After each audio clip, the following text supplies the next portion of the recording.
Greetings, Benjamin J. the Victrola Guy with another in the series.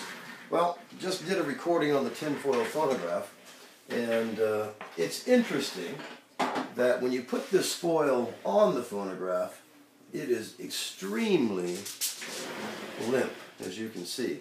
So what I've done is I've taken standard aluminum foil and I've cut it about 2 1/16 wide with a razor blade. Then trim the edges so it's a perfect fit on the mandrel with about a 1/2 inch overlap.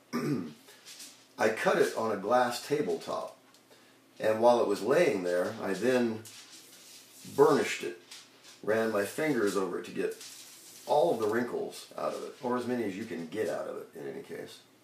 And so when you put this foil on there, it is really, really flimsy. However, when you take it off, it's a whole different ballgame.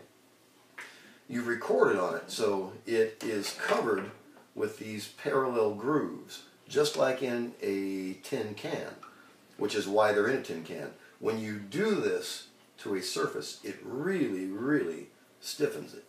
And so when you take the foil off of the machine, lift these edges up. So when you take this off of here, it is really, really rigid, as you can see. It is no longer flimsy at all. In fact, it is surprisingly stiff, and it wants to remain in that shape. Because once you've taken this off, you can't put it back on again. That's the drawback. And as far as the longevity of the recordings, they last 2 plays, perhaps 3 at the outside with this stylus that I'm using now. But you can plainly see the modulation in the aluminum, even on the underside.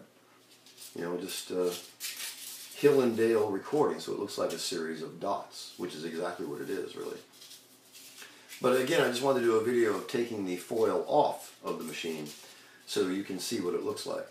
And when I make my very first really outstanding recording, I will save that one and perhaps put it in a frame or something.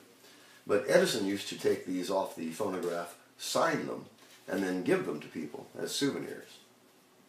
So, interesting to see the difference in what these modulated grooves do to an otherwise piece of really, really thin aluminum foil. This feels like it's 10 times thicker. It isn't, it's just 10 times stiffer. There's nothing flimsy about this anymore. So again, just a video so you can see what the foil looks like when it comes off the machine. Completely different than when it went on. So another in the series of the 1878 tinfoil phonograph. As always, if you have any questions, feel free to drop me an email, thevictrolaguy@gmail.com. And as always, thank you for watching.